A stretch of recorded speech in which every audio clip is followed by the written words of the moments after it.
नेमकं कोणाला शिवाय देताय तुम्ही, काय चाललंय, आणि नेमकं नीट समजून तरी विषय घ्या तुम्ही. का मराठा समाजाने तुमचा आदर केला, तुमचा मान सन्मान केला, हो कशाला पुराच्या वाटत जायचं म्हणून सगळी मराठीचे आमदार बिचारी गप बसतात, सगळे मंत्री माजी मंत्री गप बसतात, तुमच्या शिव्या खात्यात आय माय काढता. मला तर म्हणता संडासला बसला मुताला गेला, ही भाषा आहे का तुमची?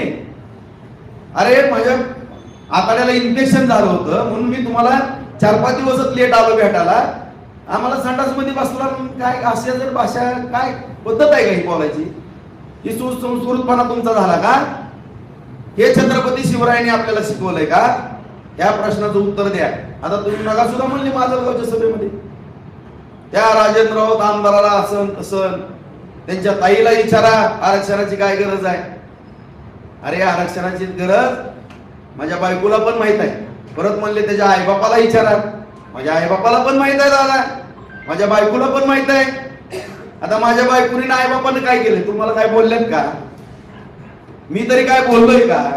आता बार्शी तालुक्यातले मराठ्याची पोरं जर तुम्हाला प्रश्न विचारत असतात आणि तुमच्या जर नाकाला झुमला असेल मायाबद्दल आणि माझ्या कुटुंबापर्यंत जर तुम्ही जात असाल आणि तुम्ही म्हणता त्या माजलगावच्या सभेमध्ये हे त्या राजेंद्र राऊताच्या दारात जागा आहे का सभा घ्यायला? दादा मी पण छत्रपतीचा मावळा आहे, माझ्या पण घराण्यानं या हिंदवी स्वराज्यासाठी छत्रपती शिवाजी महाराजांच्या घराण्यासाठी गादीसाठी रक्त सांडलेलं माझं घराणं आहे. इतिहास बघा, मी पण या तालुक्यामध्ये मराठा समाजासाठी रक्त सांडलंय, जेलमध्ये गेलोय ते पण बघा. आणि तुम्हाला एवढी खुमखुमी जर असाल तर राजा राऊताच्या दारात सभा घ्यायची.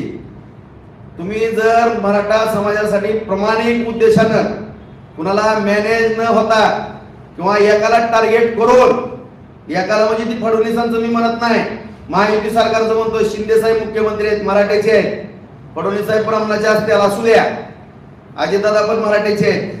महायुतीच्या सरकारला पाडून महाविकास आघाडीचं सरकार आणायचं हे जर तुमच्या मनामध्ये असेल, हे जर पाप असेल, आणि जर तुम्ही खऱ्या अर्थाने मराठा समाजाच्या गरजवंत पोरांसाठी लढत असाल इमानदारीनं, ह्या प्रश्नाची जर उत्तर या महाविकास आघाडीला तुम्ही एक झुकतं माप दिले लोकसभेला, त्यांच्याकडनं लिहून घ्या.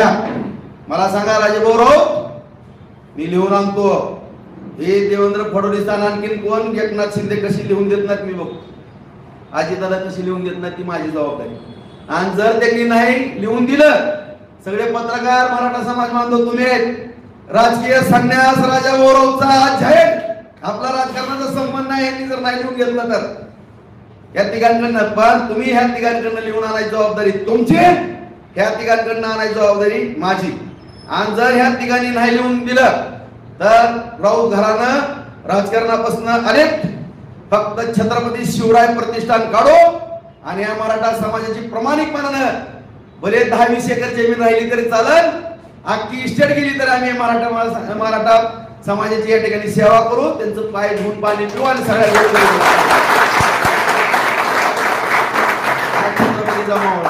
तुम्ही प्रामाणिक भूमिका घ्या. तुम्हाला मी भोसले चौकातनं फुलं हातरतो, माझ्या घरी चहा पाण्याला पेड्याचा घास भरवतो. जरंगे दादा हे फक्त लिहून आणा त्यांच्याकडनं.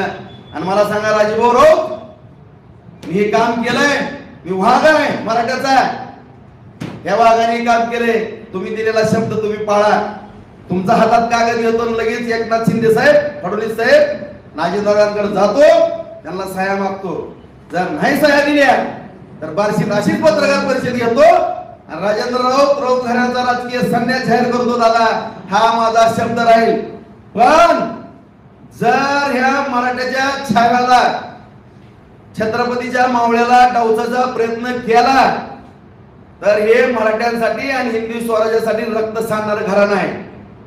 आणि खंडोजी खोपड्याच्या भूमिकेत जर येईल तर राजा राऊत म्हणतात मला काय परिणाम होईल, अख्खा महाराष्ट्र इतिहासामध्ये नोंद करून या राजा राऊताची माझं डोकं फिरवू नका तुम्ही, एवढेच हात जोडून विनंती करतो. आणि तमाम महाराष्ट्रातल्या मराठा समाजाला नम्रपणे छत्रपतींच्या चरणी नतमस्तक होऊन माझ्यावर मी सांगतो, मी जर ज्या दिवशी मराठ्यांबरोबर गद्दारी कराल त्या दिवशी पांडे चौकामध्ये फाशी घेईल, अशा पद्धतीने जाहीर अभिवचन देतो. आणि जरंगे दादा पुन्हा एकदा सांगतो, फक्त प्रामाणिक मराठा म्हणून माझ्या दारा द्यायचं, आणखीन पण पेढा भरवेल. खंडोजी खोपड्याचा जर रोल केला तर मोठी शिक्षा सुद्धा भोगावं लागेल. ही राजा भाऊरावचं चॅलेंज आहे. कोण मराठाचा माणूस बोलत नव्हता, पण आज ही पट्ट्या राजा राऊत छान मध्ये